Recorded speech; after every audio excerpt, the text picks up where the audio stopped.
Bismillahirrahmanirrahim. Assalamualaikum warahmatullahi wabarakatuh. Jumpa kembali bersama saya Waalaikumsalam Rla Fadila dalam warahmatullahi Historia Studies wabarakatuh. Club. Ya, pada kesempatan ini kita akan kupas tuntas tentang masa kekuasaan Belanda di Indonesia. Betul. Salah satu penjajah yang awet standby di Indonesia yaitu Belanda, karena terlihat dari motifnya. Motif Belanda di Indonesia itu lebih kepada ekonomi, tidak seperti Portugis yang lebih fokus di penyebaran agama. Begitupun Inggris. Inggris hanya menyebarkan kekuasaan saja. Belanda datang ke Indonesia di awal tahun 1596 ketika Cornelis de Houtman. Kemudian yang menarik bahwa Belanda itu membuat sebuah kongsi dagang untuk memonopoli rempah-rempah perdagangan di Indonesia dengan VOC. Nah, alhamdulillah VOC ini juga betul salah satu kongsi dagang pertama di dunia yang dengan manajemen yang sangat sangat bagus, bisa disebut sebagai perusahaan multinasional pertama di dunia. Nah, pada kesempatan ini telah datang tamu undangan kehormatan. Selamat datang Bu Denti. Halo, selamat datang. Jumpa kembali sama saya. Gak usah bosan. Baik, pada Ya. kesempatan ini saya undang Bu Denti. Beliau adalah guru dari SMA 1 Majalaya. Adik kelas saya lulusan dari UPI 2006 ya. Kemudian beliau sekarang aktif di Ya, MGMP 2006. mengampu mata pelajaran sejarah Indonesia dan sejarah peminatan. Ini saya tertarik dengan Bu Denti mengenai materi VOC Ya. sampai tanam paksa. Berarti ini akan memperlihatkan kiprah Belanda yang disebut dengan menjajah di Indonesia itu seperti apa.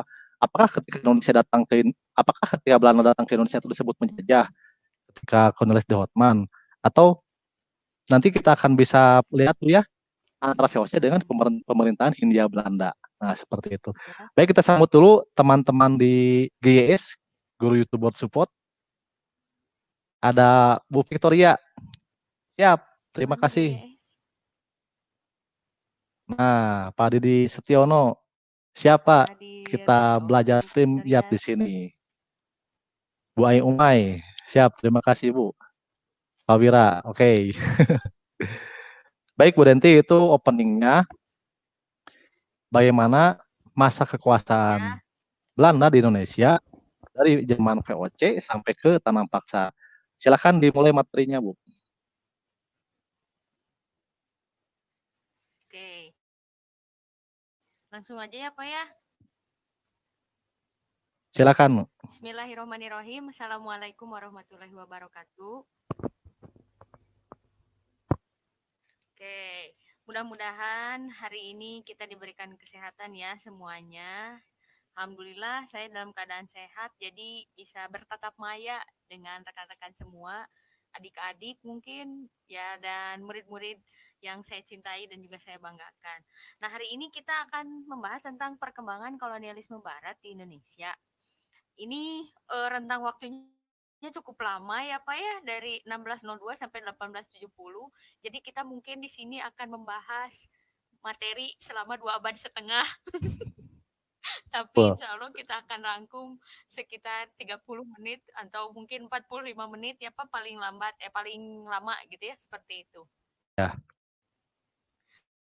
Nah, di sini yang lebih saya tekankan adalah kepada VOC dari masa kolonial Belanda, dari sejak didirikannya VOC sampai dengan berakhirnya tanam paksa gitu ya, seperti itu. Oke, untuk mengefektifkan waktu kita mulai saja. Bismillahirrahmanirrahim. Kita mulai saja ya. Oke. Ada ini. Promote dulu. Kata siapa sejarah nggak asik gitu ya? Iya.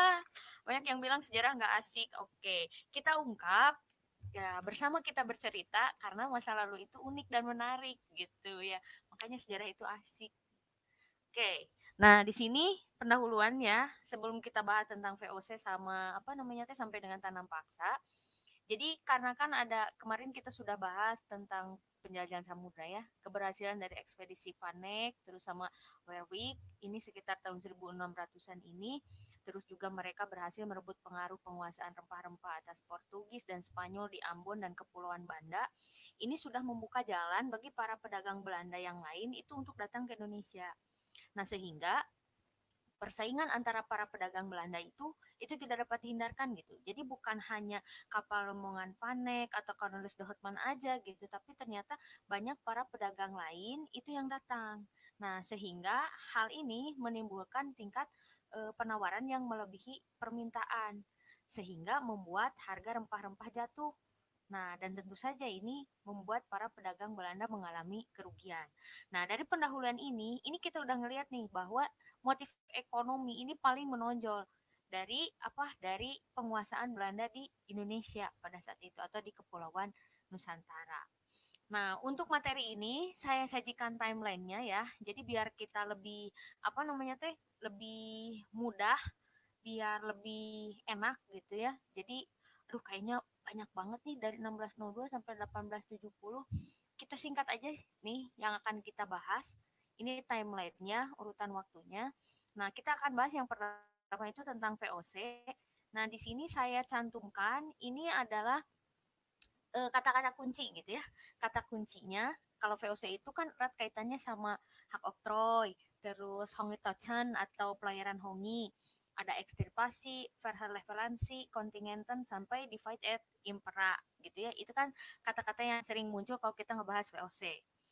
Nah, terus selanjutnya Denles. Nah, Denles ini dari 1808 sampai 1811. Ini kalau kita ngomongin Denles pasti ke Prancis kan? Prancis, terus nanti ngomongin lagi Napoleon, terus Republik Batav juga. Nah, yang paling terkenal itu ada Groot Postweg atau Jalan Raya Pos ya, dari Anyer ke Panarukan. Ada Vervliet referensi juga di sini. Nah, selanjutnya ada Inggris nih. Nah, ini Thomas Stamford Raffles. Ini dari 1811 sampai 1814. Sebenarnya cuma 3 tahun. Nah, kalau ngomongin Inggris, pasti nanti yang akan muncul itu Landren, terus buku History of Java, terus History of East Indian Archipelago, terus Bunga Rafflesia Arnoldi, dan Kebun Raya Bogor. Terus yang terakhir nih yang akan jadi bahasan kita, ini Kultur Stelsel atau tanam wajib. Tapi sebetulnya kalau ngelihat secara katanya mah ya, artinya mah kan budidaya tanaman gitu ya. Terus kenapa sih bisa jadi beralih? Kok kita bilangnya jadi tanam paksa gitu ya, seperti itu. Nanti kita akan bahas. Terus kenapa harus ada tanam paksa? Oh tentu saja karena kosongnya negeri Belanda. Ada kemudian nanti berkembang kalau di bahasan tentang tanam paksa itu akan muncul istilahnya Kulturprocenten, terus Betikslaut gitu ya. Betikslaut apa sih? Kita akan bahas. Kelaparan dan kematian bagi pribumi. Aduh menyedihkan gitu ya. Nah ini jadi timeline atau bisa disebut juga garis waktu ya. Dan apa yang akan kita bahas di pertemuan kali ini. Kalau ngelihat di sini mah kayaknya enakan gitu ya. Mudah-mudahan aja saya bisa menyampaikan dengan mudah dipahami oleh kalian semua. Oke, lanjut. Yang pertama, VOC. VOC, ini mungkin kita sering mendengar istilah ini. Apa sih VOC itu? Ya kalau di apa namanya teh secara apa akronim VOC ini kan akronim ya dari Verenigd Oost-Indisch Company atau Perserikatan Dagang Hindia Timur. Kenapa sih harus ada VOC gitu? VOC itu kayak apa ya? Tadi seperti yang dijelaskan oleh Parola, ini bisa disebut sebagai perusahaan multinasional. Nah, salah satu ciri dari perusahaan itu biasanya kan ada para pemegang saham. Nah, di mana si para pemegang saham ini tujuan utamanya kan motifnya ini ekonomi banget. Untuk apa? Untuk memperoleh keuntungan sebesar-besarnya. Namanya juga perusahaan kan. Jadi pengen untung gede. Nah, terus sebetulnya tujuan dibentuknya VOC itu apa sih? Nah, sebetulnya tujuan dibentuknya VOC ini secara apa sih? Sebetulnya ini karena salah satunya adalah menghindari terjadinya persaingan yang tidak sehat di antara para pedagang atau kongsi dagang Belanda yang lain. Kan tadi udah disebutkan di awal bahwa para pedagang yang datang itu ternyata bukan satu kapal, dua kapal. Nah, mereka tuh semua ingin karena oh ini udah ketemu nih. Ini tempat penghasil rempah-rempah, harganya murah gitu. Jadi mereka berbondong-bondong datang ke sini. Nah, terus karena di sini banyak nih orang-orang Belanda, kenapa sih kalau kita nggak bikin aja gitu persekutuan gitu, seperti itu. Ada istilah kan, sesama damri jangan saling mendahului. Ya maksudnya mungkin di sini juga kayak gitu. Sesama orang Belanda jangan saling mendahului. Lebih baik istilahnya kita berkongsi, kita bersekutu gitu ya. Untuk apa? Ya tujuannya tiada lain untuk kemajuan negeri Belanda juga gitu. Nah, selanjutnya juga tujuan dibentuknya ini itu untuk memperkuat posisi Belanda dalam menghadapi persaingan dengan serikat-serikat dagang yang lain, terutama nih serikat dagang saingan utamanya itu EIC atau East Indies Company gitu. Dari mana? Dari Inggris. Nah, gitu. Jadi Inggris mah udah punya kekuatan nih. Di mana pusatnya? Di India. Nah, ini Belanda belum. Nah, ini dijadikan sebagai istilahnya, wah, ini nih peluang nih buat Belanda gitu Nusantara teh. Nah, selanjutnya tujuan lainnya apa? Untuk melakukan monopoli perdagangan rempah-rempah di Nusantara. Dengan harapan apa? Kalau VOC ini sebagai sebuah kongsi dagang dia bisa melakukan monopoli, maka nanti secara otomatis keuntungan itu akan semakin banyak gitu. Dan yang terakhir, ini tujuannya apa? Untuk membantu pemerintah Belanda yang sedang berjuang melawan pendudukan Spanyol. Buat apa? Untuk biaya perang gitu. Emang nggak butuh uang. Nah, dari sini. Nah, kalau kita lihat dari tujuan dibentuknya aja, ini motifnya tuh udah ekonomi banget. Nah, untuk melancarkan aksinya ini, maka VOC ini dia diberikan hak istimewa atau yang disebut dengan hak oktroy. Oleh siapa? Oleh pemerintah kerajaan Belanda. Hak oktroy atau hak istimewa itu apa aja? Di antaranya, dia boleh melakukan monopoli perdagangan. Terus boleh mencetak dan mengeluarkan uang. Nah, kayaknya kalau saya lihat mungkin kita teh mulai mengenal uang sebagai alat tukar itu sejak zaman VOC. Karena awalnya kan kita menggunakan sistem barter. Ya, seperti itu. Terus, 3, menjadi wakil sah pemerintahan Belanda di Asia. Mengadakan perjanjian, mengumumkan perang atau damai dengan negara lain, maksudnya di sini dengan kerajaan-kerajaan yang ada di Kepulauan Nusantara. Menjalankan kekuasaan kehakiman, mengadakan pemungutan pajak, bahkan berhak untuk memiliki angkatan perang sendiri. Seperti itu. Nah, kalau kita lihat nih, dari hak-hak istimewa yang dimiliki oleh VOC ini kayaknya VOC itu kayak bikin negara di dalam negara. Ya, gimana nggak dibilang membuat negara di dalam negara? Karena dia kan nih punya hak untuk mencetak, mengeluarkan uang. Terus juga punya tentara, mungut pajak. Jadi wakil pemerintah Belanda di Asia. Kayaknya istilahnya gini kasarnya mah, nebeng tempat di Kepulauan Nusantara gitu ya, seperti itu. Terus dia mengeluarkan berbagai kebijakan. Nah, gitu kurang lebih. Nah, dengan hak istimewanya ini, VOC ini semakin leluasa gitu ya untuk melakukan berbagai kebijakan di Kepulauan Nusantara. Kebijakannya apa aja?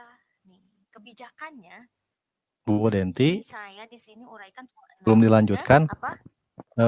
Mikrofonnya bisa Udah? didekatkan, itu kurang jelas. Ini ada peserta Oh, dari Bu kurang Deni. jelas. Nah, siap-siap. Ini jelas enggak? Terdengar tidak, Pak? Ke atas lagi sedikit. Nah, itu. Ini kurang. Sip, Coba segini. dilanjut aja. Dilanjut aja coba. Oke. Ini kebijakan monopoli VOC. Terdengar, Pak? Siap. Cukup jelas? Lanjut. Siap. Oke. Lanjut ya. Untuk kebijakan monopoli VOC, di sini yang akan saya bahas ini cuma 6 ya. Nanti ada di slide berikutnya.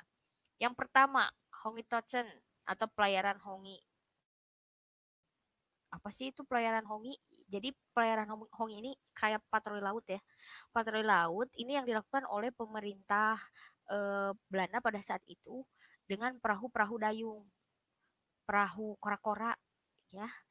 Nah, ini tujuannya untuk apa? Ini untuk menghindari penyelundupan dan juga perdagangan rempah-rempah. Gitu.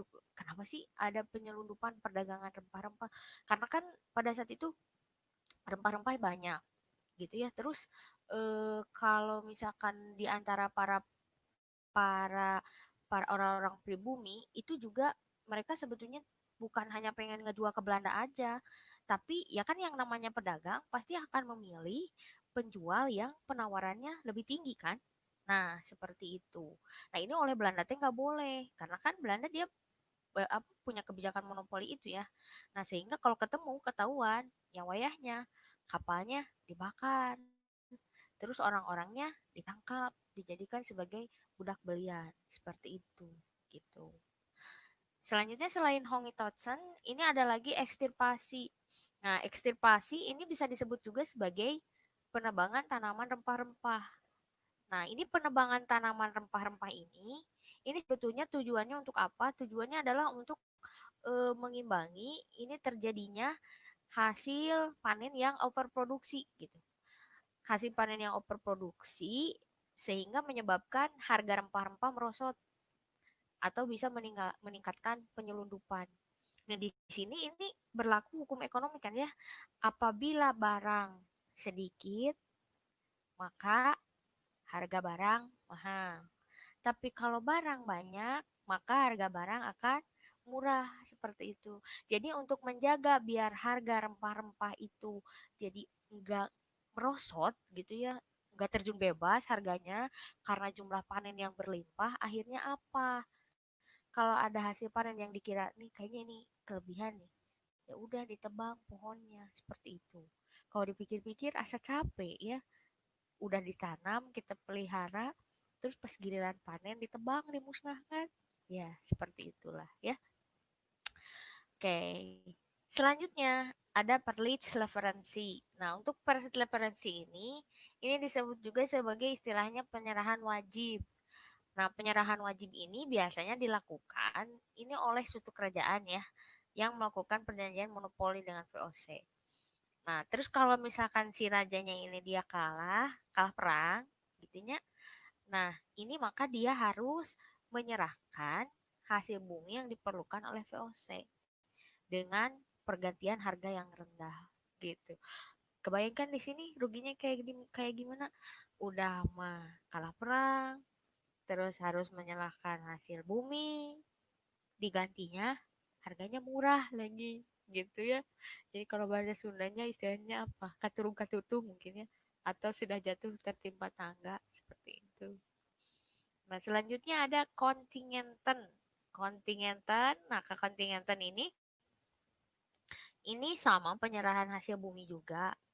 Tapi kalau yang kontingenten ini sistemnya itu berupa pajak dan tidak ada ganti. Jadi bayar pajak pakai hasil bumi istilahnya kontingenten itu. Sederhananya, pajak hasil bumi bisa dibilang seperti itu. Nah, ini biasanya ini terjadi di wilayah-wilayah yang rakyatnya itu dikuasai oleh VOC. Kan nggak ada uang, jadi mereka bayar pajaknya pakai hasil bumi. Gitu. Jadi kita teh mulai mengenal uang, sistem pajak, gitu ya. Bahkan sananya mungkin korupsi gitu. Itu kayaknya mungkin dari sejak VOC ya.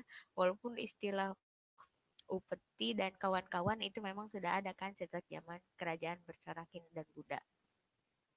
Oke lanjut. Selain kontingenten, ada lagi politik divide et impera. Politik divide et impera atau dikenal juga dengan istilahnya politik adu domba. Ini adalah politik tipu muslihat yang dilakukan oleh VOC untuk mendapatkan keuntungan dan kekuasaan sebesar-besarnya. Maksudnya apa sih untuk mendapatkan keuntungan dan kekuasaan sebesar-besarnya? Motifnya apa? Iya, tetap motif ekonomi, tapi ternyata pada saat itu tidak semua kerajaan-kerajaan yang ada di Kepulauan Nusantara itu mau bekerja sama dengan VOC. Jadi gimana caranya? Ya dengan cara apa? Menyusup dari dalam, gitu. Mengacak-acak, memecah belah dari dalam. Yang bisa dilihat contohnya misalkan pertentangan antara beberapa anggota kerajaan yang ada di Kepulauan Nusantara ya. Contoh misalkan yang saya lihat ini di pertentangan antara golongan Teku dengan Tengku gitu. Pokoknya nanti disusupi di kerajaan tetap pertentangan Sultan Ageng Sultan Haji dengan Sultan Ageng Tirtayasa. Nah, seperti itu. Gitu. Jadi dipecah belah aja. dipengaruhi yang satunya lagi gitu ya. Kalau yang pro sama VOC nanti dijanjikan dapat jabatan, dapat apa gitu seperti itu. Gitu. Padahal sebetulnya tujuannya buat apa? Yang acak-acak kerajaan itu. Kalau udah acak-acakan kan nanti gampang VOC-nya buat masuk gitu ya kurang lebih. Nah, selanjutnya ada kewajiban tanam wajib. Kebijakan tanam wajib ini atau yang disebut dengan istilah Prengerstelsel, nah ini berlakunya di wilayah Priangan aja. Ini diberlakukan bagi rakyat Priangan atau Sunda.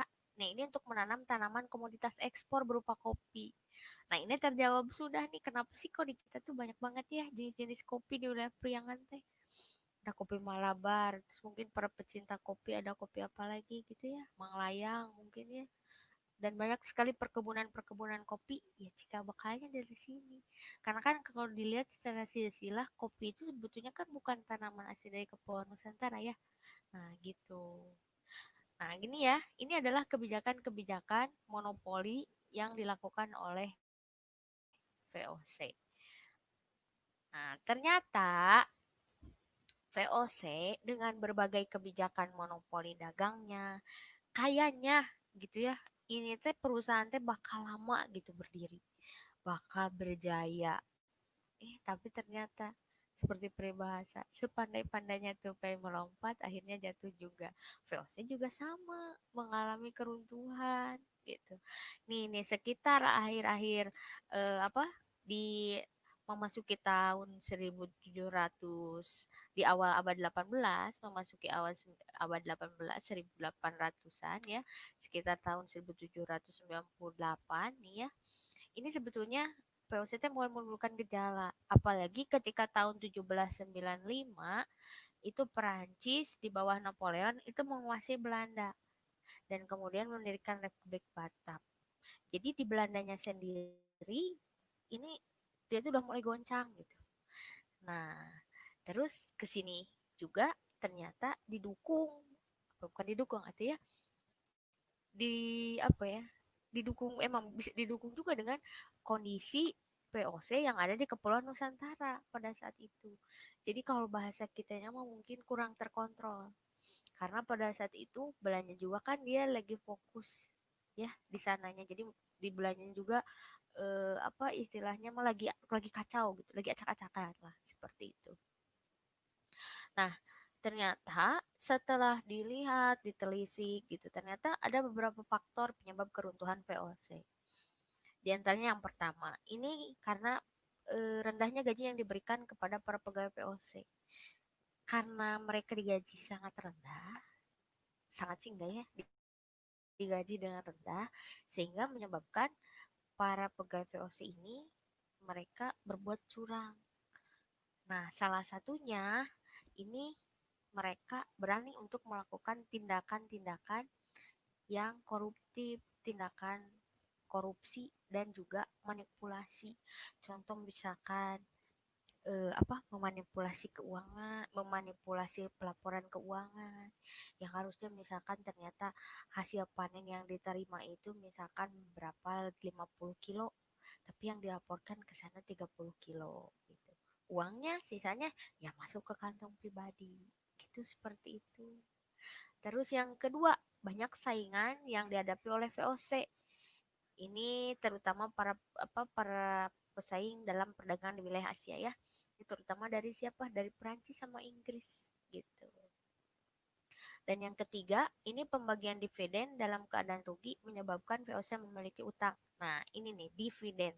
Kalau kita ngomongin dividen, kenapa sih kok ada dividen? Kayaknya ini kayak kalau ngomongin dividen kayak koperasi bu gitu. Oh tapi bukan kosipa ya, koperasi simpan pinjam gitu itu.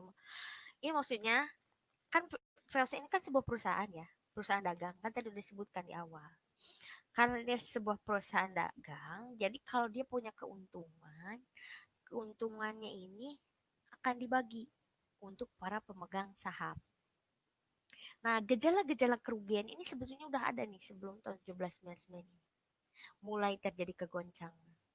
Tapi tetap nih maksain si VOC ini untuk ngebagi dividen atau untuk ngebagi keuntungan ke para pemegang saham.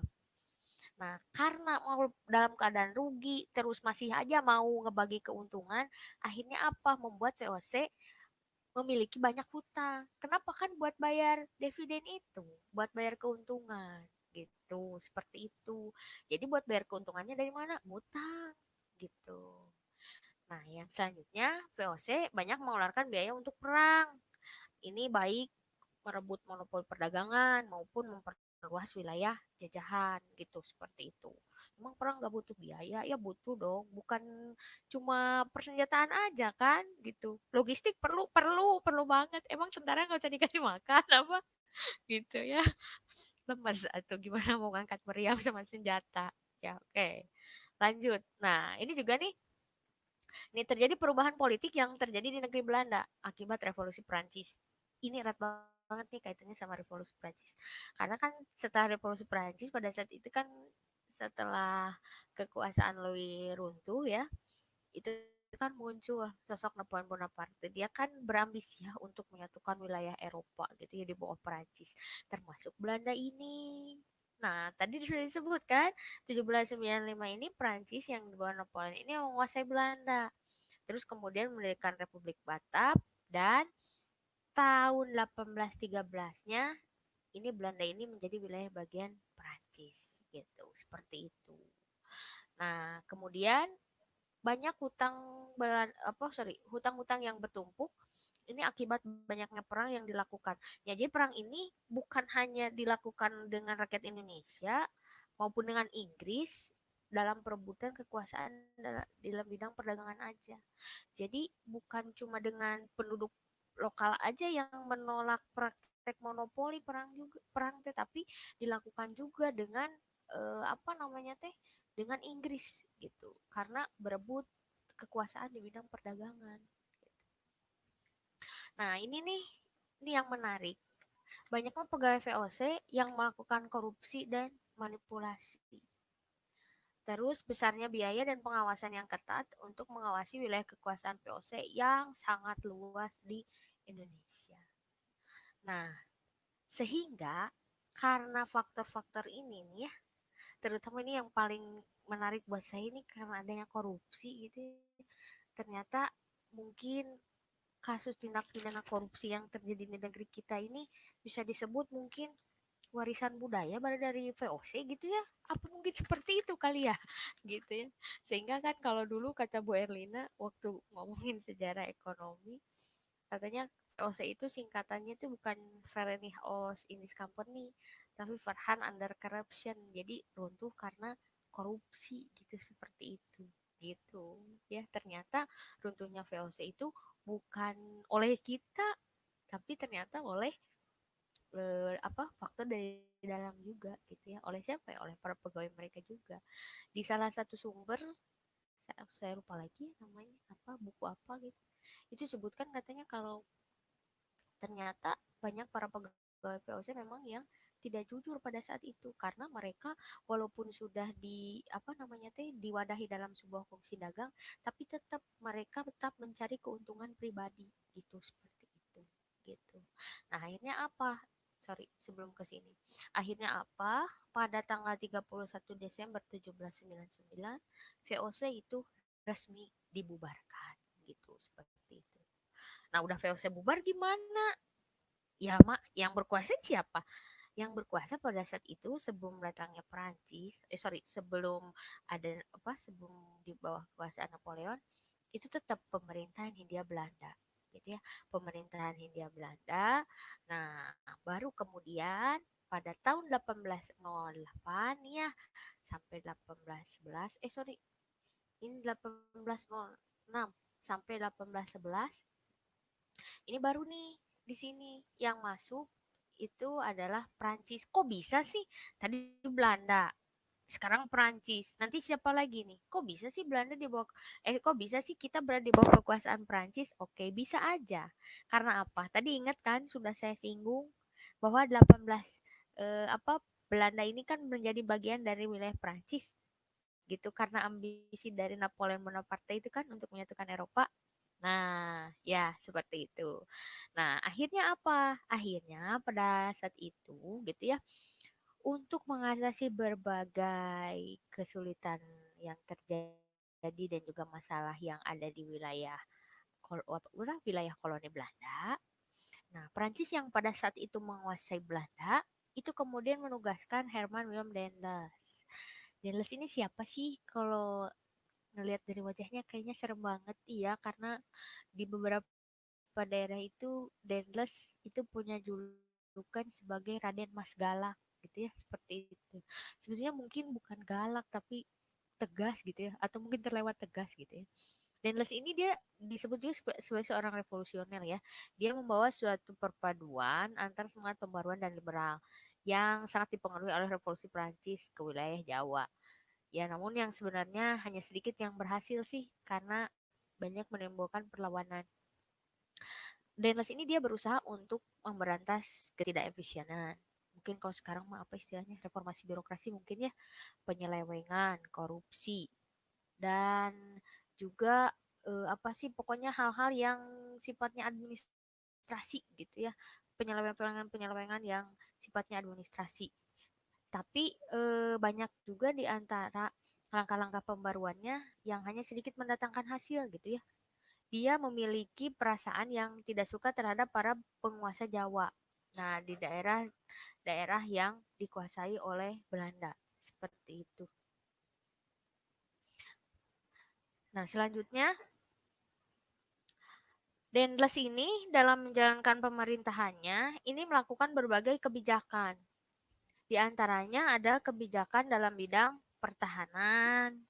Nah, untuk kebijakan dalam bidang pertahanan, karena Daendels ini sebetulnya dia fokusnya itu untuk menjaga Pulau Jawa dari serangan Inggris. Daendels itu. Sehingga dia mengutamakan nih bidang pertahanan dengan meningkatkan jumlah prajurit dari 4.000 jadi 18.000. Terus ngebangun jalan raya pos atau posway dari Anyar ke Panarukan. Ini jaraknya kurang lebih 1.100 kilometer.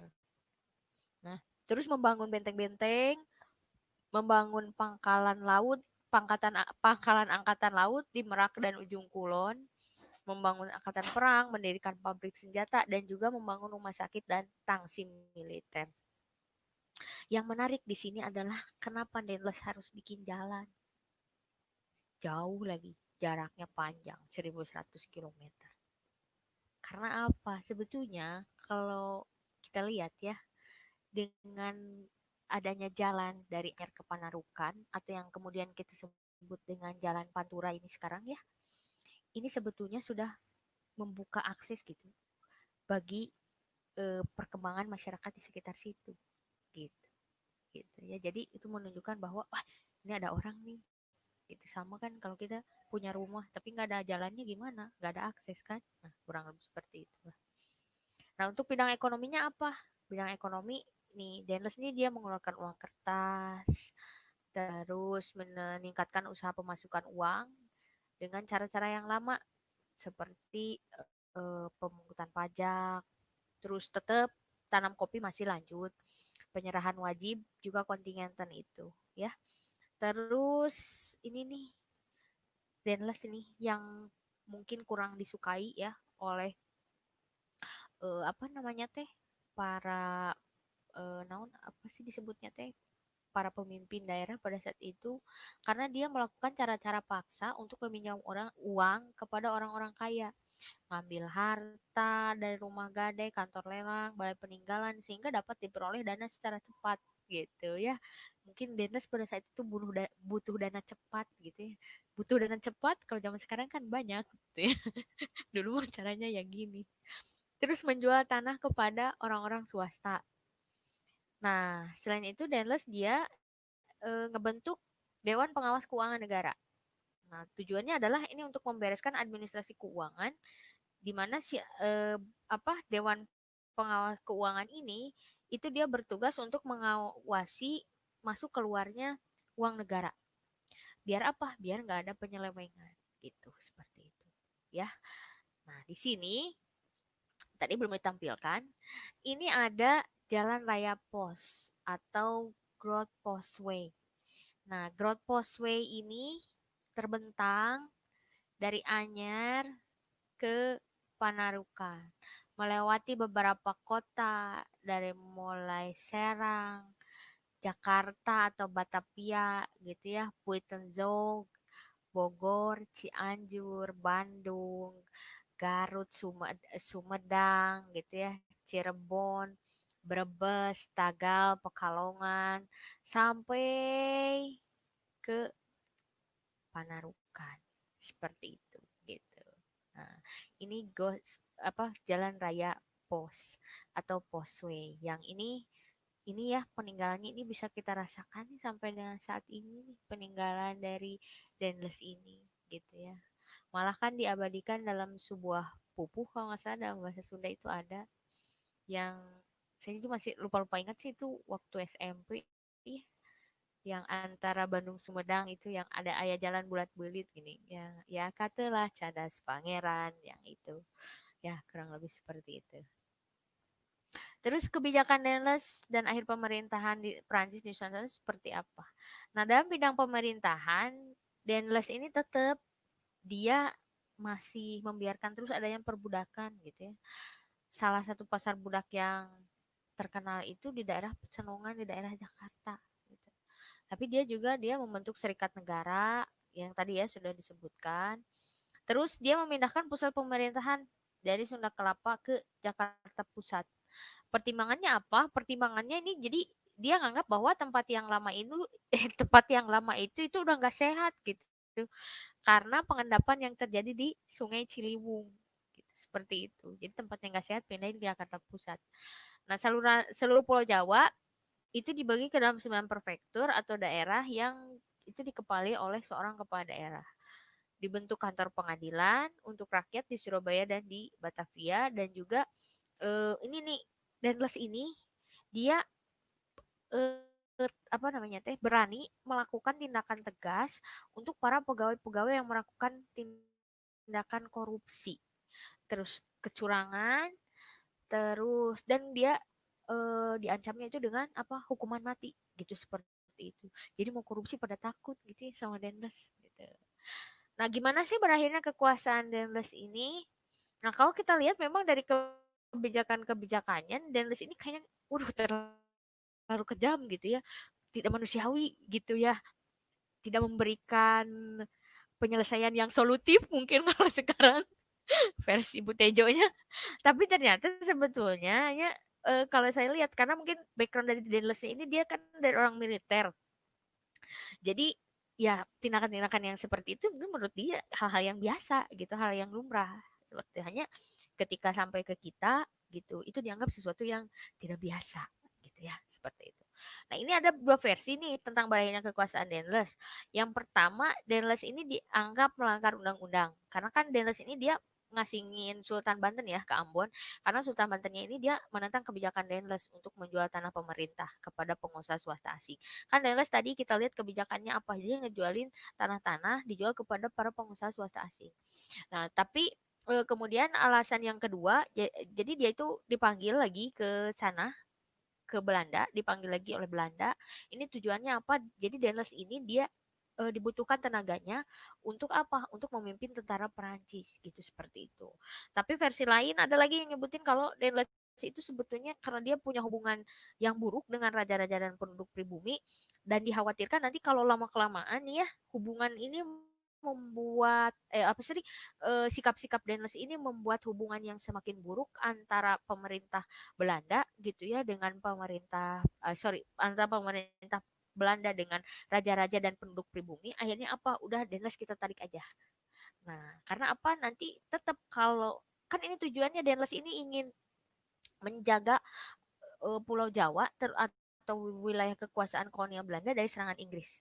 Nah sekarang pribuminya juga itu eh, menolak gitu atau bertentangan. Kebayangkan nanti nggak akan berhasil dong untuk menghadapi serangan Inggris. Nah seperti itu kurang lebih.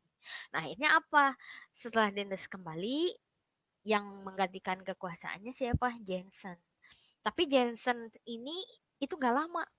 Jensen ini hanya berkuasa dari 20 Februari 1819 sampai 18 September 1811. Jadi di tahun yang sama hanya sekitar kalau Februari sampai September berarti sekitar 6 bulan Nah, ternyata Jensen ini dia tidak secakap Dendles gitu. Tidak secakap Dendles. Sehingga pada saat itu akhirnya apa? Lewat apa namanya teh? Dan akhirnya apa pada saat itu lewat kapitalisasi tuntang, akhirnya apa? Inggris masuk ke Pulau Jawa gitu seperti itu. Berakhirlah kekuasaan Prancis di Indonesia atau di Kepulauan Nusantara. Berganti oleh siapa? Oleh Inggris. Belanda, Prancis, sekarang Inggris. Gitu ya, kayak piala bergilir ya kita gitu. Ya mungkin karena semenarik itulah wilayah Kepulauan Nusantara sehingga diperebutkan oleh apa? Oleh berbagai negara. Pemerintahan Inggris. Nah, gini nih. Ini ada intro nih dikit. Seminggu sebelum kapitalisasi tuntang ini Raja Lord Minto ini mengangkat Thomas Stamford Raffles. Jadi Thomas Stamford Raffles ini itu sebagai wakil gubernur di Jawa dan wilayah bawahannya. Hal itu berarti bahwa gubernur jenderal itu tetap berpusat di Kalkuta, di India. Nah, jadi secara politis Jawa itu tergantung pada kebijakan pemerintah pusat di Kalkuta. Tetapi pelaksanaan penuh untuk wilayah Nusantara itu dipegang sama Raffles. Jadi tetap kalau ada apa-apa itu harus ke pemerintahan pusat di Kalkuta di India gitu. Nah, Raffles atau Thomas Stamford Raffles ini dia melakukan berbagai kebijakan. Kita lihat dulu yang pertama, kebijakan dalam bidang pemerintahan. Dendles ini melakukan sebuah perubahan dalam bidang pemerintahan, diantaranya membagi Pulau Jawa menjadi 18 keresidenan. Di mana 18 keresidenan ini itu terdiri dari beberapa distrik. Ya mungkin distrik 1, distrik 2 sampai distrik 13. Sorry. Dari beberapa distrik. Nah, di mana distrik ini itu terdiri dari beberapa divisi. Nah, divisi ini terdiri dari beberapa desa. Jadi kalau diurutkan dari bawah ke atas, desa, kumpulan dari desa-desa itu divisi. Kalau sekarang kan kumpulan dari desa-desa itu kecamatan, ya. Nah, ini pada masa Raffles namanya divisi. Nah, kumpulan dari divisi-divisi ini namanya distrik. Ya, kumpulan dari kecamatan-kecamatan kan sekarang namanya kabupaten atau kota. Dulu namanya distrik. Nah, ada distrik, ini kan distrik itu terdiri dari beberapa distrik, ini membentuk karesidenan. Seperti itu, gitu kurang lebih masa pemerintahan Raffles. Nah, terus Raffles juga dia mengubah sistem pemerintahan yang semua dilakukan oleh penguasa pribumi ini menjadi sistem pemerintahan kolonial. Jadi bercorak barat, gitu seperti itu. Nah, bupati ini dijadikan sebagai pegawai negeri sehingga mereka mendapat gaji, bukan lagi memiliki tanah dengan segala hasilnya gitu. Nah, melarang adanya perbudakan kalau Raffles ini, tapi dia juga mulai nih mempraktekkan pengadilan seperti di Inggris, hanya sistem praktek ini nggak bisa dijalankan dengan baik karena Raffles itu keburu ditarik kembali gitu ke Inggris gitu. Kenapa? Keburu udahan pemerintahan Inggrisnya. Karena apa? Nanti akan kita bahas. Nah, kalau dalam bidang perdagangan apa? Dalam bidang perdagangan nih ya, para petani itu diberi kebebasan untuk menanam tanaman ekspor. Sedangkan pemerintah itu wajib untuk membuat pasar. Pemerintah itu melakukan monopoli garam dan minuman keras, miras. Melanjutkan penanaman kopi. Kopi mah tetap ya ini lanjut. Tapi nah di sini penjualan tanah juga kepada swasta tetap dilanjutkan pada masa Raffles. Nah, yang menarik di sini pada masa Raffles ini, jadi dia menerapkan sistem sewa tanah atau land rent. Kenapa sih harus ada sewa tanah? Jadi anggapannya itu seperti ini ya. Jadi siapa yang berkuasa, maka dialah yang berkuasa atas tanah. Jadi gimana? Berarti yang berkuasa atas tanah pada saat itu siapa? Ya pemerintah Inggris. Terus kita pribumi ya sewa gitu. Seperti itu kurang lebih. Aneh ya kayaknya. Padahal kita kan yang selama ini di sini. Oke. Lanjut, penghapusan pajak hasil bumi dan sistem penyerahan wajib ini tetap ada. Nah, tapi ini bayar pajaknya ini bayarkan kepada kolektor yang dibantu oleh kepala desa tanpa melalui bupati. Kenapa? Kan para bupati udah jadi PNS, jadi mereka udah digaji, jadi nggak usah lagi deh mungut-mungut pajak gitu ya, seperti itu kurang lebih. Nah, sementara dalam bidang pengetahuan, jadi Raffles ini dia tertarik sekali untuk mengembangkan ilmu pengetahuan. Di antaranya nulis buku History of Java. Terus, nah ini dia tuh ya dibantu ya sama oleh juru bahasa Raden Aryo Noto-Diningrat dan Bupati Sumeneb gitu. Terus juga memberikan bantuan untuk melakukan penelitian dengan judul History of East India Archipelago gitu ya. Nah, terus mendukung pendirian Batavia Genossap atau perkumpulan kebudayaan dan ilmu pengetahuan. Terus ditemukannya bunga Rafflesia Arnoldi, tahu kan bunga Rafflesia Arnoldi? Bunga bangkai. Iya beda. Kalau itu bunga bangkai mah kan bentuknya kayak gini. Duh, lupa nggak dikasih gambar. Kalau Rafflesia Arnoldi kan yang kelopaknya 5 itu gitu ya, tapi sama-sama sih mengeluarkan bau.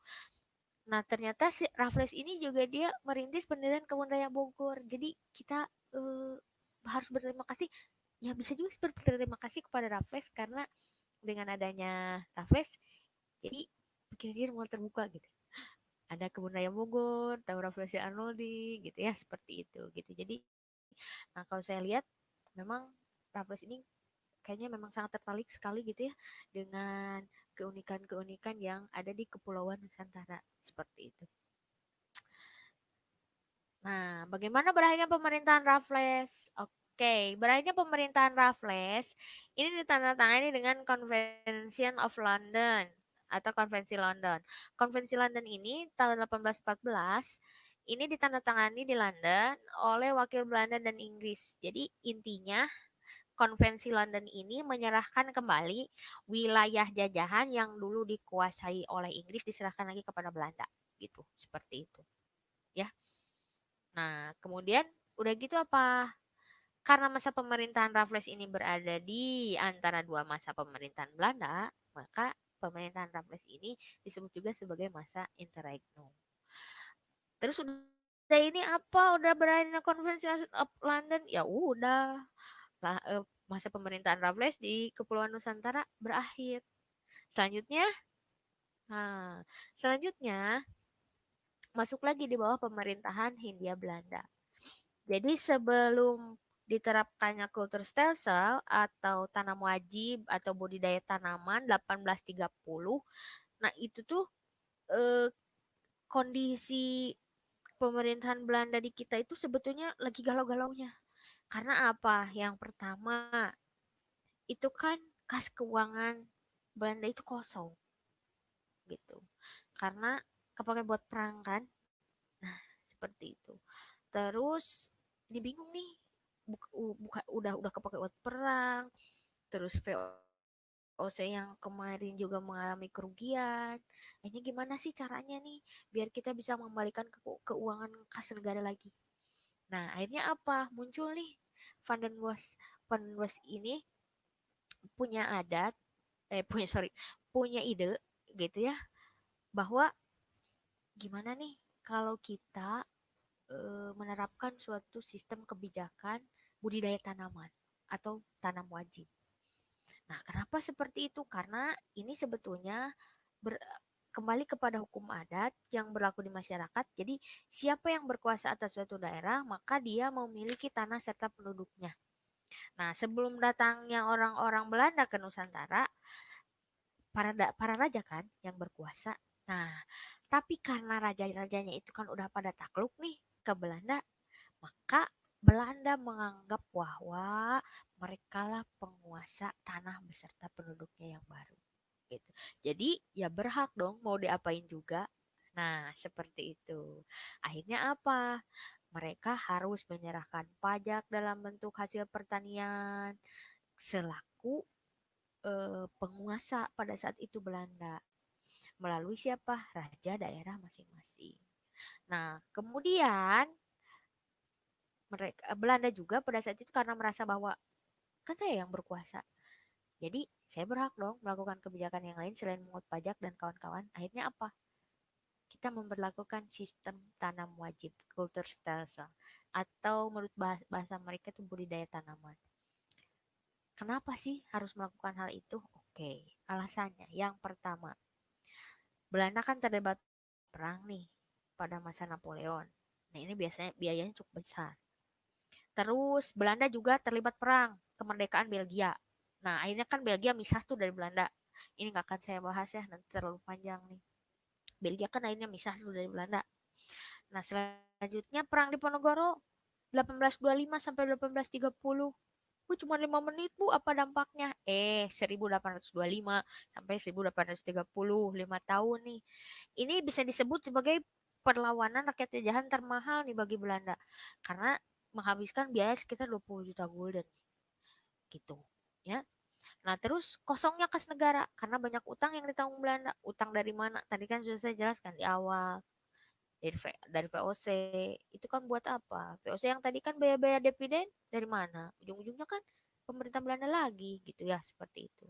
Terus ternyata gini nih, kenapa pada saat itu Belanda teh kok keuangannya kayaknya ngedrop banget gitu? Karena uang dari penanaman kopi juga pemasukannya sedikit gitu. Akhirnya apa pemerintah Belanda juga pada saat itu sebetulnya sudah mengusahakan untuk menerapkan gagasan liberal dengan mengeksploitasi tanah jajahan ya untuk memberikan keuntungan yang sebesar-besarnya bagi negara induk. Tapi ternyata hal tersebut juga gagal mani. Gitu. Akhirnya apa? Diberlakukan sistem tanam paksa atau tanam wajib. Nah, tanam paksa atau tanam wajib ini punya ketentuan. Tapi ternyata ekspektasi biasanya tidak sesuai dengan realita. Ketentuannya apa? Ya, ketentuannya mah tanah yang disediakan untuk tanam wajib ini itu hanya 1/5 dari tanah milik penduduk gitu. Terus hasil tanam nanti diserahkan kepada pemerintah Hindia Belanda. Kelebihan tanam dari jumlah pajak yang dibayarkan itu akan dibayarkan kembali ke rakyat. Pekerjaan yang dilakukan untuk menanam tanam wajib ini tidak boleh melebihi dari pekerjaan yang dilakukan untuk melakukan penanaman padi. Jadi gimana? Kalau misalkan nanam padi itu kita butuh waktu 6 bulan, nah waktu untuk menanam tanam wajib ini nggak boleh lebih dari 6 bulan.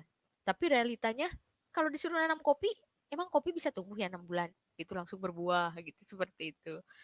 Ya, seperti itu. Wajib tanam paksa ini dapat dibantu dengan penyerahan tenaga untuk pengangkutan dan pekerjaan di pabrik. Nah, kegagalan panen ini akan menjadi tanggungan pemerintah. Nih yang menarik. Terus pengharapan penanaman tanaman dagang itu di bawah pengawasan langsung dari kepala-kepala pribumi. Kalau kita lihat ketentuan dari sistem tanam paksa ini kayaknya menjanjikan banget gitu ya buat Belanda untung, buat kita juga untung. Nggak akan ada pihak yang dirugikan. Tapi ternyata ekspektasi tidak sesuai dengan realita. Realitanya seperti apa? Ternyata di lapangan terjadi penyelewengan dalam sistem tanam paksa. Di antaranya, tanah yang dipergunakan itu melebihi 1/5 dan biasanya hanya diambil yang suburnya aja. Jadi kalau misalkan seorang penduduk desa misalkan punya tanah nih, si A, si B, si C, ternyata totalnya 100 meter persegi. Harusnya kan yang diambil itu hanya 20 meter ya untuk tanam wajib. Ternyata ini enggak. Ya kalau yang suburnya ternyata ada 60 meter, ya itu yang diambil. Seperti itu. Gitu. Terus perjanjian juga ini dilakukan secara paksa. Makanya kemudian disebutnya tanam paksa. Jadi bukan atas dasar kerelaan gitu. Nah, terus tetap nih pajak ini masih berlaku bagi tanah yang digunakan untuk proyek tanam paksa. Kan harusnya kalau misalkan tadi di ketentuannya kalau tanah tersebut digunakan untuk tanam wajib, itu kan nggak usah bayar pajak ya. Nah, tapi ini tetap ya tanahnya digunakan untuk tanam wajib, terus kita harus bayar pajak. Ditambah lagi nanti kalau ada kelebihan hasil panen, itu setelah diperhitungkan dengan pajak itu tidak dikembalikan kepada petani. Hah? Iya, tidak solutif ya. Nah, terus kalau terjadi gagal panen gimana? Kan yang tadi mah di ketentuannya kalau terjadi gagal panen itu jadi tanggungan pemerintah. Ternyata kalau terjadi gagal panen itu jadi tanggung jawab petani. Oh my god, tidak ya. Buruh yang seharusnya dibayar oleh pemerintah ini dijadikan sebagai tenaga kerja paksa untuk tanam paksa gitu. Seperti itu. Nah, Akhirnya apa? Karena tadi terjadi berbagai penyelewengan dalam sistem tanam paksa ini, akhirnya memberikan dampak atau akibat. Bagi Belanda iya, bagi Indonesia iya. Udah kebayang dong, bagi Belanda kayaknya yang untungnya aja. Emang. Karena apa? Dengan adanya tanam wajib atau tanam paksa, ini terjadi peningkatan hasil ekspor dari negeri jajahan yang dijual oleh Belanda di pasaran Eropa. Terus perusahaan Belanda ini mendapatkan keuntungan yang besar, betting slot gitu ya. Sehingga tahun 1834 nih, ini keuntungannya sebesar 3 juta gulden. Pada tahun berikutnya 12 sampai 18 juta gulden. Wah, ini spektakuler nih. 12 ketiga, wah hampir 8 juta gulden ya ini selisihnya pada saat itu. Nah, terus pabrik-pabrik gula yang asalnya diusahakan oleh kaum swasta Cina ini dikembangkan oleh para pengusaha Belanda yang kemudian disebut loji ya. Ini banyak sih daerah-daerah Cirebon, daerah orang tua saya. Selanjutnya bagi Indonesia apa? Ya, kita mau ya seperti lihat tadi kan, kalau kita lihat banyak sekali ya penyimpangannya. Jadi secara otomatis beban pajak kita juga bertambah. Kemiskinan dan penderitaan fisik dan mental juga berkepanjangan. Pada saat itu rakyat Indonesia itu banyak yang menderita kemiskinan, kelaparan gitu. Karena apa? Ya sehari-hari kan ngurus tanam wajib. Kapan atuh ngurus tanam pertanian sendiri? Mau nanam kan tanahnya nggak ada, kan yang diambil yang suburnya aja gitu seperti itu. Terus banyak tanaman pokok yang mengalami kegagalan panen. Kenapa tanaman pokok bisa gagal panen? Kan orangnya fokus ngurus tanam wajib gitu. Kenapa? Takut gagal panen. Kalau nanti dari tanam wajib gagal panen, yang ganti siapa? Kita sendiri gitu. Banyak kematian dan kelaparan, oke pasti. Jumlah penduduk Indonesia menurun, iya. Karena banyak yang meninggal, banyak juga yang kelaparan. Tapi dampak positifnya apa? Nah, ini rakyat Indonesia ini mulai mengenal nih teknik menanam jenis tanaman baru gitu, seperti itu. Kayak persilangan gitu ya, cangkok, stek, dan kawan-kawannya seperti itu. Terus kita juga nih mulai mengenal tanaman dagang yang laku di pasaran dunia. Nah, seperti itu gitu. Ini dampak positifnya memang ada sih, di balik dampak negatif pasti ada dampak positif juga.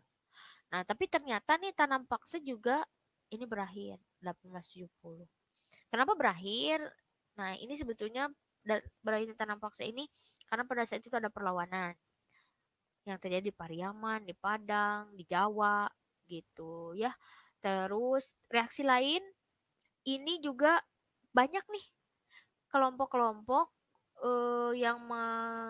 yang begitu apa namanya teh begitu bersemangat gitu ya, bahwa mengatakan bahwa terutama dari kelompok-kelompok liberal nih yang mengatakan bahwa ini tanam paksa ini harusnya dihapus, diganti dengan kebebasan berusaha, karena anggapannya ini tanam paksa ini tidak sesuai dengan prinsip-prinsip ekonomi liberal. Nah, terutama dari kelompok humanis Belanda seperti Baron van Hove itu memprotes yang menyatakan bahwa tanaman paksa dianggap sebagai tindakan yang tidak manusiawi. Iya tuh, orang-orang yang dipekerjakan secara paksa, tanah diambil secara paksa, kalau terjadi gagal panen kita yang menanggung. Terus apalagi kita nggak sempat buat tanam tanaman pokok, gitu ya, seperti itu.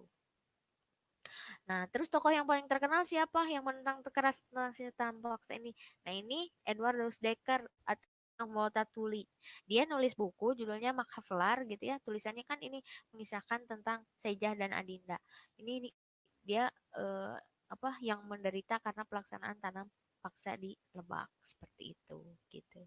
Udah gini, udah. Terus gimana? Berakhir sistem tanam paksa, diganti dengan sistem politik ekonomi terbuka nanti. Itu yang nanti bakal ada kaitannya nanti dengan sistem ekonomi terbuka, karena berkembang juga paham liberalis di Belanda pada saat itu. Untuk sekarang mungkin sampai Baik. di sini dulu. Terima kasih atas perhatiannya. Menit Bu Denti menyampaikan materi. Wah, Wow. lumayan juga ya Pak ya. Bu Denti silakan di close Ih, nggak sharing kerasa saya screen-nya. Ya memang kalau sejarah itu Nina Bobo, bahkan saya penampil ngantuk. Tapi luar biasa, Tapi yang Nina lain Bobo untuk berenangnya. pengetahuan. Ya, terima kasih kepada Bapak Ibu yang sudah hadir. Ini di daftar hadirnya tidak ada siswa-siswi, nampaknya sedang pembelajaran online di kelas yang lain ya. Ada Bu Victoria, Pak Didi, Oh, Bu Ai Umay, kayaknya. Pak Wiratama, ada Tuan Guru Opah. Ini luar biasa dari Sumatera sampai Riau juga ada. Ini dari Agsi Ibu Tini, Wow. Bu Hartina Said. Ada Alah, teman-teman dari suara Kalimantan kecil juga. sekali, Pak. Ya tadi itu mic-nya. Hadir Ada Pak teman-teman. Nah ini ada Pak Guru. Hendy nih. Pak Hendy dari SMA Cikancung, guru bahasa Sunda kita. Api. Ini Oh, Pak ini Api. banyak teman-teman juga ya. Pak Api. Alhamdulillah. Nanti ini ada murid satu lagi nih. Ada Irani. Jeki, Remi. Pak Jeki ini dari Lampung. Dari Palembang ya, Lampung. Siapa? Wah, Pak Jeki. Pak Ya, Jeki. Assalamualaikum. Dari Pekanbaru Riau. Maruhum Mani. Wah, SMA Cendana Pekanbaru Riau. Ini ada murid satu tapi belum bertanya Ada nih. lagi? Semangat, Pak. Temi Setia Budi ada. Kelas 13 itu Pak kelas Temi berapa ya? sehat kemarin katanya. Oh, Denti. Agak kurang sehat Pak Temi. Di VOC sendiri, Ya. itu jadi jelas ya, bahwa Belanda itu bukan menjajah Indonesia dari terbentuknya VOC. Karena ketika VOC itu kita dilibatkan dalam sebuah monopoli, sebuah sistem monopoli. Kemudian VOC gagal karena salah satunya adalah dari korupsi, dan masuklah pemerintahan atau masa pemerintahan Hindia Belanda langsung dari kerajaan Belanda. Oh, Bu Yanti itu dari Semen 1 Tambun Utara Bekasi. Terima kasih, Bu. Bu Yanti, saya mau bertanya nih tentang pembuatan Jalan Anyar Panarukan. Memang kan itu alasannya untuk kebutuhan transportasi. Nah, itu pun dalam pembangunannya melibatkan ribuan warga Indonesia. Darah pun, kematian pun, itu tidak bisa dihitung. Nah, memang sekarang manfaatnya terasa. Tapi apakah ini memang target? Itu target untuk membuat jalan ditargetkan harus selesai sampai sana atau memang rencananya seperti itu? Anyar Panarukan ya, Anyar Panarukan. Silakan, Bu. Halo, Pak. Oh, ya. Nih kalau dari informasi yang saya dapat, Parola ya. Jadi kan kalau Jalan Raya Anyer Panarukan ini atau Jalan Raya Pos ini yang terbentang di daerah Pantura ini kan memang ini tujuannya untuk membentengi Pulau Jawa ya dari serangan Inggris. Karena kan nggak tahu Inggris kapan nih mau nyerangnya. Jadi diharapkan ya secepat mungkin untuk segera menyelesaikan pembangunan jalan tersebut. Nah, untuk mempercepat proses pembangunan tersebut, ini dari setiap 4,5 kilo ini dibikin pos-pos perhentian gitu dan penghubung pengiriman surat, makanya disebut dengan Jalan Raya Pos. Nah, tujuannya memang pembangunan Jalan Raya Pos ini untuk memperlancar juga komunikasi gitu ya di antara daerah yang pada saat itu dikuasai oleh Denres, terutama wilayah-wilayah di sepanjang Pulau Jawa dan juga sebagai benteng pertahanan di pantai utara Pulau Jawa. Seperti itu kurang lebih Bapak Rola. Anda mungkin yang mau Bahkan saya berpikirnya bahwa Jalan Raya Pos ini hampir sama seperti tembok raksasa di China ya, untuk menghalau serangan dari bangsa Mongolia. Itu kan ada pos-posnya. Jadi konsepnya sama berarti ya. Iya. Konsepnya sama. Ya, nah, kemudian sama. Gimana? Untuk menghindari dari orang-orang barbar. Iya. Melindungi diri dari orang-orang barbar. Iya. Nah, selanjutnya ketika masa Raffles memang terlihat lebih moderat terhadap rakyat Indonesia. Jadi bahasa peneritaan itu tidak terlalu terasa oleh rakyat karena memang yang ekonomi oriented itu memang Belanda.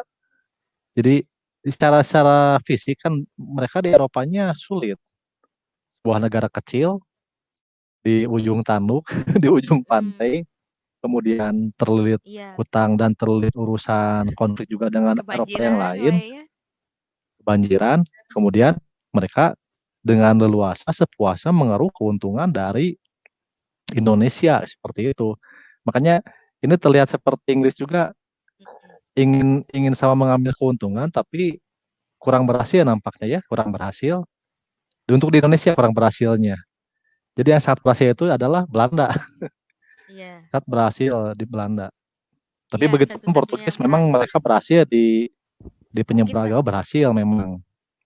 Tapi untuk ekonomi Belanda sangat berhasil. iya, Memang panjang iya ya Bu betul Denti sangat 2 abad berhasil ini. sekali kalau Belanda. Panjang Pak 2 abad, tapi memang yang menarik itu kayak gini ya. Ternyata saya pernah dapat dari siapa ya kutipan kata-kata ini lupa lagi Pak. Katanya yang lebih susah itu bukan menguasai sistem perekonomian di Kepulauan Nusantara, tapi sebetulnya yang lebih susah itu adalah menguasai adat, kebudayaan, dan menguasai sistem Hmm, atau struktur sosial suatu masyarakat seperti itu, gitu. Makanya kan Belanda itu istilahnya gini, ini ekonomi mah istilahnya gampang, tapi kok kenapa sih setiap kita punya kebijakan pasti ada yang menentang. Makanya kan perlawanannya nggak surut-surut gitu, ya seperti itu gitu. Dan ternyata memang menanamkan ideologi, menanamkan prinsip gitu ya, mengubah suatu istilahnya apa ya, adat budaya itu memang susah gitu seperti itu. Makanya saya berpikir mungkin salah satu pengaruhnya kenapa tindak korupsi di kita nggak beres-beres karena mungkin warisan dari sananya gitu ya yang sudah lama mendarah daging mungkin kayak gitu juga bisa berpengaruh mungkin ya Pak ya. betul. Ya Untuk gitu Parola. urusan adat istiadat dan sosial memang itu sulit untuk dijangkau atau dirubah karena kan ada dari budaya pribadi kemudian dari bahasa juga akan terbatas. Jadi itu memang agak sulit. Kemudian kita kan sudah punya landasan, kita sudah Mm-mm. punya pedoman peradaban sebelumnya. Tapi menarik untuk korupsi, kan para pejabat-pejabat yang diambil dari pribumi juga banyak. Itu namanya apa ya? Manor atau apa namanya kalau istilah Belandanya? Residen. Residen ya, para para residen itu para pejabat-pejabat nih yang kayak mendadak. Tapi memang mereka pun mengikuti alur dari perkorupsian itu sehingga mendarah daging ya kita tidak bisa berafiliasi. Hanya kita bisa membayangkan bahwa ini adalah warisan. Betul. Terbukti warisan karena kita melihat dan kita melaksanakannya dan menikmatinya. Seperti itu ya, Buden. Berarti ini sudah 1 jam lebih. Ya ya Bapak betul. Eh, baik, Ya wah nggak kerasa Pak, silakan kita tunggu untuk interaksi tanya jawab. nggak ada pertanyaan mungkin ya. Tidak ada nih. Nanti kita lanjutkan saja di classroom kita. Nanti kita share video ini ke kelas-kelas kita masing-masing untuk persiapan di materi Iya selanjutnya. Baik, nanti closing siap Pak. statementnya untuk di masa Oke. VOC sampai tanam paksa ini. Apa yang dapat kita ambil? Oke, kalau yang dapat Oke, terima kasih kepada Parola yang sudah memberikan kesempatan kepada saya ya untuk bisa bergabung di channelnya ini. Kalau menurut saya ya yang dapat kita ambil ini adalah seperti ini. Eh, jadi pelajaran yang bisa saya ambil dari VOC sampai dengan tanam wajib. Jadi ternyata kalau sesuatu itu kita ambil atau kita peroleh dengan cara-cara yang tidak benar, cara-cara paksaan mengambil hak orang lain, maka itu juga itu tidak akan memberikan keuntungan untuk kita gitu ya. Contohnya seperti VOC, dia akan melakukan monopoli perdagangan, memperkaya diri sendiri, akhirnya dia malah runtuh sendiri gitu, bukan oleh kita, tapi oleh siapa? Oleh orang-orang mereka sendiri juga gitu, Betul. seperti itu. Kalau menurut saya seperti itu gitu. Jadi banyak sebetulnya pelajaran yang bisa kita ambil gitu ya dari peristiwa-peristiwa sejarah yang sudah terjadi di masa lalu seperti itu gitu. Parola, Baik, terima kasih Bu Denti. halo Ini Parola, ada dari Pak Jeki, alur dunia korupsi yang mendarah daging Pak menarik ya Jeki. Pak. Ya, ini Pak Jeki dari Lampung nih. Kemarin kan beliau mengisi di Oh UTM iya, sejarah Pak Jeki. UTM di UPI. Betul Pak Jeki, Mm-mm. dengan sejarah kita bisa belajar, dengan sejarah kita bisa melihat, dengan sejarah kita bisa praktek. Kita sama-sama guru sejarah. Jadi harusnya Indonesia itu bisa mengatasi urusan korupsi.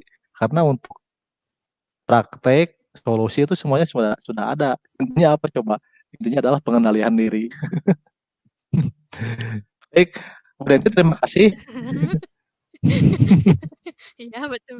Bu Iya Denti sama-sama Parola. terima kasih telah bergabung kembali di Historia Iya, Studies Club. Ini adalah channel tentang pendidikan, informasi, dan iya, teknologi. sama-sama. Nanti mampir lagi ya ke channel saya. Kita akan kupas tuntas materi sejarah lagi. Dan saya undang juga Oke, kepada siap. Maju terus Parola channelnya. ya kepada teman-teman rekan-rekan se-Nusantara mau di mapel sejarah atau di mapel lain, mari kita bergabung, mari kita kembangkan dunia pendidikan dengan YouTube, mari kita jadikan YouTube sebagai sarana pendidikan. Dan jangan lupa belajarlah dari sejarah karena sejarah adalah guru kehidupan. Historia lagi Vitae. Iya. Baik, berarti kita pamit. Vitae Wassalamualaikum Magistra warahmatullahi Vitae. wabarakatuh. Iya, wabarakatuh.